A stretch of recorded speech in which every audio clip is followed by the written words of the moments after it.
السلام علیکم ورحمۃ اللہ وبرکاتہ۔ اعوذ باللہ من الشیطان الرجیم، بسم اللہ الرحمن الرحیم۔ وَإِذْ قَالَ رَبُّكَ لِلْمَلَائِكَةِ إِنِّي جَاعِلٌ فِي الْأَرْضِ خَلِيفَةً قَالُوا أَتَجْعَلُ فِيهَا مَن يُفْسِدُ فِيهَا وَيَسْفِكُ الدِّمَاءَ وَنَحْنُ نُسَبِّحُ بِحَمْدِكَ وَنُقَدِّسُ لَكَ قَالَ إِنِّي أَعْلَمُ مَا لَا تَعْلَمُونَ۔ اور اے نبی صلی اللہ علیہ وسلم اس وقت کو یاد کیجئے، اے لوگوں اس وقت کو یاد کرو کہ جب تمہارے رب نے فرشتوں سے کہا کہ بے شک میں زمین میں ایک خلیفہ بنانے والا ہوں۔ فرشتوں نے کہا کہ اے اللہ تبارک و تعالی، کیا آپ زمین میں ایسے کو پیدا کریں گے جو زمین میں فتنہ و فساد کرے، خون بہائے؟ حالانکہ ہم آپ کی تعریف کے ساتھ تسبیح بیان کرتے ہیں، آپ کی پاکیزگی بیان کرتے رہتے ہیں۔ اللہ تبارک و تعالیٰ نے فرمایا انی اعلم ما لا تعلمون، بے شک جو میں جانتا ہوں وہ باتیں تم لوگ نہیں جانتے۔ محترم سامعین کرام، یہ سورۃ البقرہ ہے، سورۃ البقرہ سورہ نمبر 2، اور اسی سورت سے ابھی آپ کے سامنے آیت نمبر 30 تلاوت کی گئی، اور اس آیت کریمہ کا ترجمہ بھی آپ کے سامنے پیش کیا گیا۔ سامعین کرام، اس آیت کریمہ میں یہاں سے اللہ تبارک و تعالیٰ نے انسانوں کو، بنی آدم کو بتلایا ہے کہ اللہ تبارک و تعالیٰ نے کس طرح سے ان کے اوپر احسان کیا، جس طرح سے اللہ تبارک و تعالیٰ نے ان کے اوپر ان کو فضیلت بخشی، اللہ تبارک و تعالیٰ نے کیسے ان کو افضل بنایا۔ اللہ تبارک و تعالیٰ یہاں سے اس بات کا تذکرہ فرما رہے ہیں۔ اللہ تبارک و تعالیٰ نے فرمایا وَإِذْ قَالَ رَبُّكَ لِلْمَلَائِكَةِ، اے نبی صلی اللہ علیہ وسلم اس وقت کو یاد کیجئے اور اس قصے کو اپنے قوم کے لوگوں میں بیان کیجئے، اپنی امت کے لوگوں میں بیان کیجئے کہ وَإِذْ قَالَ رَبُّكَ لِلْمَلَائِكَةِ، اللہ تبارک و تعالیٰ نے فرشتوں کے درمیان کہا، یعنی انسانوں کو آدم علیہ السلام کو پیدا کرنے سے پہلے اللہ تبارک و تعالیٰ نے انسانوں پر احسان کرتے ہوئے، انسانوں کو فضیلت بخشتے ہوئے ملائے اعلیٰ میں آدم کا ذکر کیا، انسانوں کا ذکر کیا۔ اللہ تبارک و تعالیٰ نے کیا فرمایا؟ وَإِذْ قَالَ رَبُّكَ لِلْمَلَائِكَةِ، اس وقت کو یاد کیجئے جب آپ کے رب نے فرشتوں سے کہا اِنِّی جَاعِلٌ فِي الْأَرْضِ خَلِيفَةً، میں زمین میں خلیفہ بنانے والا ہوں، نائب بنانے والا ہوں، یعنی ایسی قوم بنانے والا ہوں جو قرنن بعد قرن، نسلن بعد نسل، ایک دوسرے کے بعد آئے گی۔ آپ دیکھ رہے ہیں ایک نسل گزر رہا ہے، دوسری نسل آ رہی ہے، یہ آدم علیہ السلام کے زمانے سے چلا آ رہا ہے۔ ایک نسل ادھر کھسکتی ہے، پیچھے سے دوسری نسل آ جاتی ہے۔ اللہ تبارک و تعالیٰ نے انسانوں کو اسی انداز میں پیدا کیا ہے۔ یہاں پر یہ جو آیت کریمہ، اس کا معنی یہی ہے کہ انی جاعل فی الارض خلیفہ، میں زمین میں خلیفہ بنانے والا ہوں، یعنی ایسی قوم بنانے والا ہوں جو قرنن بعد قرن، یعنی ایک قرن کے بعد دوسری قرن، ایک زمانے کے بعد دوسرا زمانہ، ایک نسل کے بعد دوسری نسل آئے گی۔ جیسا کہ اللہ تبارک و تعالیٰ نے قرآن کریم کے اندر سورۃ الانعام کے اندر آیت نمبر 166 نمبر کی آیت کریمہ ہے، اللہ تبارک و تعالیٰ نے فرمایا وَهُوَ الَّذِي جَعَلَكُمْ خَلَائِفَ الْأَرْضِ، وہی اللہ تبارک و تعالیٰ ہے جو زمین میں تم کو ایک دوسرے کا جانشین بناتا ہے۔ ابھی ہم گزریں گے تو ہمارے بچے آ جائیں گے، ہمارے بچے گزریں گے تو ان کے بچے آ جائیں گے۔ اسی کو کہتے ہیں جانشین، اسی کو کہتے ہیں خلیفہ، اسی کو کہتے ہیں نائب۔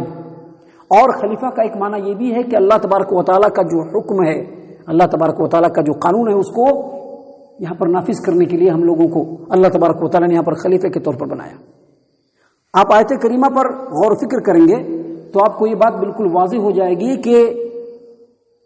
یہاں پر خلیفہ سے مراد صرف آدم علیہ السلام متعین طور پر نہیں ہے، کیونکہ آگے اللہ تبارک و تعالیٰ نے بیان فرمایا کہ فرشتوں نے فوراً اللہ تبارک و تعالیٰ کے سامنے ایک سوال رکھا۔ سوال کیا رکھا؟ أَتَجْعَلُ فِيهَا مَن يُفْسِدُ فِيهَا وَيَسْفِكُ الدِّمَاءَ، جب اللہ تبارک و تعالیٰ نے فرشتوں سے کہا کہ ہم تمہارے درمیان، ہم اس زمین پر ایک خلیفہ بنانے والے ہیں، نائب بنانے والے ہیں، تو فوراً ان لوگوں نے کہا، فرشتوں نے کہا أَتَجْعَلُ فِيهَا مَن يُفْسِدُ فِيهَا وَيَسْفِكُ الدِّمَاءَ، کیا زمین میں آپ ایسے کو پیدا کریں گے جو زمین میں فساد پیدا کرے گا، برپا کرے گا، خون بہائے گا؟ کیا آپ ایسے کو پیدا کریں گے؟ محترم سامعین اکرام، اگر آدم علیہ السلام متعین طور پر ہوتے تو فرشتوں کی بات یہ مناسب نہیں، کیونکہ آدم علیہ السلام اللہ تبارک و تعالیٰ نے پہلا انسان بنایا، سارے انسان اسی سے، لہذا اکیلے وہ نہیں ہو سکتے۔ فرشتوں کو یہ احساس ہو گیا کہ انسانوں میں سے بعض ایسے ہوں گے جو زمین میں فساد برپا کریں گے، ان کو معلوم کہیں سے ہو گئی یہ بات کہ فرشتوں میں انسانوں میں کچھ ایسے لوگ ہوں گے جو زمین میں فساد برپا کریں گے، خون خرابہ کریں گے. ان کو یہ بات ہو سکتا ہے کسی ذریعے سے معلوم ہوئی ہو، یا یہ بھی ہو سکتا ہے کہ ان کو یہ بتلایا گیا تھا کہ جو انسان پیدا ہو رہا ہے، جو مخلوق پیدا ہو رہی ہے، یہ گوندھی ہوئی سڑی ہوئی بدبودار مٹی سے پیدا ہوگی. اسی لیے ان کو یہ بات پتہ چل گئی کہ زمین میں اللہ تبارک و تعالیٰ ایسے لوگوں کو پیدا کر رہا ہے، ایسی قوم کو پیدا کر رہا ہے جس میں سے بعض ایسے ہوں گے جو زمین میں فساد برپا کریں گے، خون خرابہ کریں گے. یہاں پر ایک بات یاد رکھیے، یہ فرشتوں کا اعتراض نہیں تھا اللہ تبارک و تعالیٰ پر، یا آدم علیہ السلام اور ان کے نسل سے حسد یا دشمنی اور بغض نہیں تھی. فرشتے تو ایسے مخلوق ہیں جو اپنی طرف سے کچھ نہیں کہتے ہیں. اللہ تبارک و تعالیٰ نے قرآن کریم کے اندر یہ بات واضح کر دیا ہے کہ فرشتے ایسی مخلوق ہیں کہ جب تک اللہ تبارک و تعالیٰ کسی بات کا ان کو حکم نہ دے جب تک وہ کرتے نہیں ہیں. تو انہوں نے جو پوچھا، دراصل اللہ تبارک و تعالیٰ سے وہ جاننا چاہتے تھے. فرشتے یہ جاننا چاہتے تھے کہ انسان کو جو تو پیدا کر رہا ہے، جو انسانی مخلوق کو جو تو زمین میں پیدا کر رہا ہے، اس کے پیدا کرنے کی مقصد کیا ہے، اس کی حکمت کیا ہے، اللہ تبارک و تعالیٰ کیوں پیدا کرنا چاہتا ہے. حالانکہ اسی انسانوں میں سے بعض ایسے ہوں گے جو زمین میں فساد پھیلائیں گے. فساد پھیلا رہے ہیں، ہر زمانے میں فساد پھیلا رہے ہیں، ہر زمانے میں فتنہ کر رہے ہیں، ہر زمانے میں اللہ تبارک و تعالیٰ کے حکموں کی خلاف ورزی ہو رہی ہے. ہر زمانے میں ایسے لوگ پیدا ہو رہے ہیں جو اس روئے زمین پر لوگوں کے خون کو پانی کی طرح سے بہا رہے ہیں. اسی لیے فرشتوں نے کہا کہ اللہ تبارک و تعالیٰ اس مخلوق کو پیدا کرنے کی حکمت کیا ہے، آپ کیوں پیدا کرنا چاہتے ہیں؟ حالانکہ اس مخلوق میں سے بعض ایسے لوگ ہوں گے جو زمین میں فساد پھیلائیں گے، جو لوگوں کا خون بہائیں گے، خون خرابہ کرتے پھریں گے. اگر آپ اس لیے پیدا کر رہے ہیں کہ یہ مخلوق آپ کی عبادت کرے، آپ کی تسبیح بیان کرے، اللہ تبارک و تعالیٰ آگے بیان فرماتا ہے، فرشتوں نے کہا کہ وَنَحْنُ نُسَبِّحُ بِحَمْدِكَ وَنُقَدِّسُ لَكَ، حالانکہ اللہ تبارک و تعالیٰ ہم آپ کی تعریف کے ساتھ تسبیح بیان کرتے رہتے ہیں، ہم آپ کی پاکیزگی بیان کرتے رہتے ہیں. تو پھر اس مخلوق کو پیدا کرنے کی حکمت کیا ہے؟ یعنی وہ اللہ تبارک و تعالیٰ سے پتہ کرنا چاہتے تھے کہ اس مخلوق کے پیدا کرنے کی حکمت کیا ہے. تو اللہ تبارک و تعالیٰ نے فرمایا انی اعلم ما لا تعلمون، دیکھو انسانوں کے بارے میں یا کسی بھی چیز کے بارے میں جو میں جانتا ہوں فرشتوں تم نہیں جانتے ہو. یعنی اللہ تبارک و تعالیٰ نے یہاں پر دو ٹوک انداز میں کہہ دیا کہ اس مخلوق کو پیدا کرنے کی حکمت کیا ہے فرشتے تم نہیں جانتے. کیونکہ اگرچہ تم کو بظاہر ایسا لگ رہا ہے کہ انسانوں میں ایسے لوگ ہوں گے جو خون خرابہ کریں گے، فتنہ و فساد کریں گے، لیکن دیکھنا انسانوں میں ہی میں انبیاء کو پیدا کروں گا، رسولوں کو پیدا کروں گا، صدیقین کو پیدا کروں گا، صالحین کو پیدا کروں گا، زہد و تقوی والے لوگوں کو پیدا کروں گا، متقین اور ابرار کو پیدا کروں گا، علماء کرام کو پیدا کروں گا، محدثین کو پیدا کروں گا. ایسے لوگوں کو پیدا کروں گا جو اللہ تبارک و تعالیٰ سے محبت کرنے والے ہوں گے، ایسے لوگوں کو پیدا کروں گا جو اللہ تبارک و تعالیٰ سے ڈرنے والے ہوں گے، ایسے لوگوں کو پیدا کروں گا جو اللہ اور اس کے رسول کی اتباع کرنے والے ہوں گے، ایسے لوگوں کو پیدا کروں گا جو اللہ اور اس کے رسول کی اتباع کرنے کے لیے پوری دنیا کو اگر چھوڑنا پڑے پوری دنیا کو بھی چھوڑ دیں گے.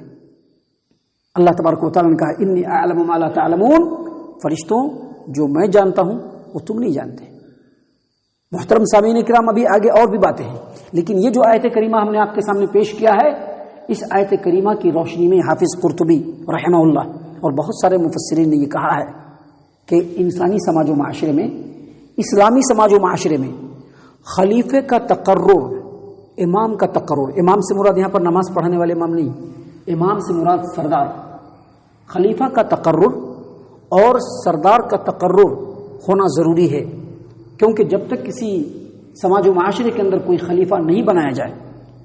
تو سمجھ لیجئے کہ وہاں پر ہمیشہ فتنہ و فساد رہے گا. خلیفہ رہے گا تو لوگوں کے اختلاف کو دور کریں گے، لوگوں کے درمیان تنازعات ہو جائیں گے، اس کا تصفیہ کریں گے، لوگ اگر بہکیں گے تو اس کی اصلاح کریں گے، سماج و معاشرے کے اندر اگر بے حیائی اور برائی ہوگی اس کی روک تھام کریں گے. ہر وہ کام جو ایک خلیفہ انجام دے سکتا ہے اس کو انجام دینے کے لیے خلیفہ کا مقرر کرنا ضروری ہے. محترم سامعین کرام، اس آیت کریمہ کی تفسیر میں حافظ ابن کثیر رحمہ اللہ فرماتے ہیں کہ کوئی بھی خلیفہ جو بنتا ہے اس کے بننے کا پروسیجر جو وہ کئی طریقے سے، علماء کرام کا ایک طبقہ یہ کہتا ہے، علماء کرام کی ایک جماعت یہ کہتے ہیں وہ لوگ کہ خلیفہ اللہ تبارک و تعالیٰ کی طرف سے نازل کی ہوئی دلیل سے بھی بنتا ہے۔ مثال کے طور پر ابو بکر صدیق رضی اللہ عنہ، ان کے بارے میں بہت سارے علماء کرام کا کہنا ہے کہ ان کو جو خلیفہ بنایا گیا شریعت کے اندر بالکل دلیل موجود ہے کہ ان کو خلیفہ بنایا جائے، جبکہ علماء کرام کی ایک جماعت کا یہ کہنا ہے کہ نہیں، ابو بکر صدیق رضی اللہ عنہ کو جو خلیفہ بنایا گیا اس کے لیے اللہ کے رسول صلی اللہ علیہ وسلم نے زندگی میں اشارہ دے دیا تھا، لہٰذا اگر شریعت کی طرف سے اشارہ ہو کہ فلاں کو خلیفہ بنایا جائے تو اس کو خلیفہ بنایا جائے گا۔ یا یہ بھی ہو سکتا ہے کہ ایک خلیفہ آلریڈی پہلے سے مقرر ہے، اب وہ ان کے مرنے کا وقت آیا، یا وہ اب اس ذمہ داری کو چھوڑنا چاہتے ہیں اور وہ کسی کو خلیفہ مقرر کر دیں تو اس طرح سے بھی خلیفہ مقرر ہو جائے گا۔ یا یہ بھی ہو سکتا ہے کہ جو خلیفہ ہیں اپنے آخری وقت میں اپنے سماج و معاشرے سے چند لوگوں کو جو علم والے ہوں، عقل والے ہوں، ان کو مقرر کر دیں کہ آپ جن کو خلیفہ بنا دیجیے گا وہی خلیفہ ہو جائیں گے، تو اگر وہ کسی کو چن دے تو وہ بھی خلیفہ ہوگا اور اس کو تسلیم کرنا پڑے گا۔ اسی طرح سے اگر سماج و معاشرے کے جو سمجھدار لوگ ہیں وہ طے تشفیہ کر کے کسی ایک کو خلیفہ مقرر کر دیں تو خلیفہ مقرر ہو جائے گا۔ محترم سامعین اکرام، اس آیت کریمہ کی روشنی میں یہ بات واضح ہے اور یہ بات ثابت ہے کہ سماج و معاشرے کے اندر خلیفہ مقرر ہونا چاہیے۔ اسلامی سماج و معاشرے میں خلیفہ کے تعلق سے یہ واجب ہے کہ خلیفہ مرد ہونا چاہیے، آزاد ہونا چاہیے، مسلمان ہونا چاہیے، عقل مند ہونا چاہیے، جسمانی اعتبار سے بالکل صحیح سالم ہونا چاہیے، آنکھ وغیرہ بالکل اس کا صحیح ہونا چاہیے، مجتہد ہونا چاہیے، صاحب رائے ہونا چاہیے، اور صحیح قول کے مطابق وہ قریشی ہونا چاہیے، لیکن یہ شرط نہیں ہے۔ اگر جو باتیں میں نے بتلائی ہیں اگر وہ باتیں پائی جائیں کسی آدمی کے اندر اور وہ صاحب تقوی ہو، علم والا ہو، اور اگر وہ قریشی نہیں بھی ہوگا تو بھی وہ سردار بن سکتا ہے۔ محترم سامعین کرام، اگر کسی سماج و معاشرے میں کوئی خلیفہ ہے، کوئی سردار مقرر ہے، کوئی امیر مقرر ہے، تو یاد رکھیے صرف کسی نافرمانی کی وجہ اگر کوئی نافرمانی والا کام کر گزرے، کوئی فسق و فجور والا کام کر گزرے تو اس کو اس پد سے ہٹایا جا سکتا ہے یا نہیں ہٹایا جا سکتا ہے۔ تو اس سلسلے میں علماء نے اختلاف کیا ہے، لیکن صحیح قول یہ ہے کہ اس کو اس پد سے نہیں ہٹایا جائے گا۔ کسی بھی خلیفہ، کسی بھی حکمران، کسی بھی امام کے خلاف اسی وقت خروج کیا جائے گا جب اس کے اندر بالکل واضح طور پر کفر موجود ہو، جیسا کہ اللہ کے رسول صلی اللہ علیہ وسلم کی حدیث ہے، صحیح البخاری کتاب الفتن کی روایت ہے کہ نبی صلی اللہ علیہ وسلم نے فرمایا کہ اس وقت تک کسی امام، کسی حکمران، کسی خلیفہ کے خلاف خروج نہیں کیا جائے گا جب تک کہ اس کے اندر صریح کفر نہ دیکھ لیا جائے اور اللہ کی طرف سے کوئی دلیل نہ مل جائے، تب تک اس کو معزول نہیں کیا جائے گا، اس کو پد سے نہیں ہٹایا جائے گا۔ اسی طرح سے اگر کسی سماج و معاشرے کے اندر ایک خلیفہ مقرر ہے تو اب وہاں پر دوسرا خلیفہ مقرر نہیں کرنا چاہیے۔ اگر کوئی آدمی آ کر کے دوسرا خلیفہ بننا چاہے، فتنہ و فساد پیدا کرنا چاہے، انتشار پیدا کرنا چاہے، تو اسلامی مملکت کو یہ پوری اجازت ہے کہ ایسے آدمی کو قتل کر دیا جائے۔ سامعین کرام، یہ جو واقعہ ہم نے بتلایا ہے آدم علیہ الصلوۃ والسلام کا، ابھی یہ آگے اس کی پوری کڑی ہے جو انشاءاللہ ہم آپ کے سامنے کل اور کل کے بعد کے درسوں میں پیش کریں گے۔ جتنی باتیں بیان ہوئی ہیں، اللہ تبارک و تعالیٰ سے دعا ہے کہ اللہ تعالیٰ ان تمام باتوں کے اوپر ہم تمام کو غور و فکر اور تدبر کرنے کی توفیق عنایت فرمائے، ہم تمام کو ہمارا رب صحیح معنوں میں مومن اور مسلمان بنائے، اللہ تبارک و تعالیٰ اور اللہ کے رسول صلی اللہ علیہ وسلم کا اتباع کرنے والا بنائے، صحابہ کرام رضوان اللہ علیہم اجمعین کے طریقے کو اپنانے کی توفیق عنایت فرمائے، جنت الفردوس میں جگہ عطا فرمائے۔ اے اللہ ہم تمام کو جہنم سے پناہ دے، اے رب العالمین ہم تمام کو جہنم سے پناہ دے، اے مالک الملک ہم تمام کو جہنم سے پناہ دے، آمین یا رب العالمین۔ وما علینا الا البلاغ المبین۔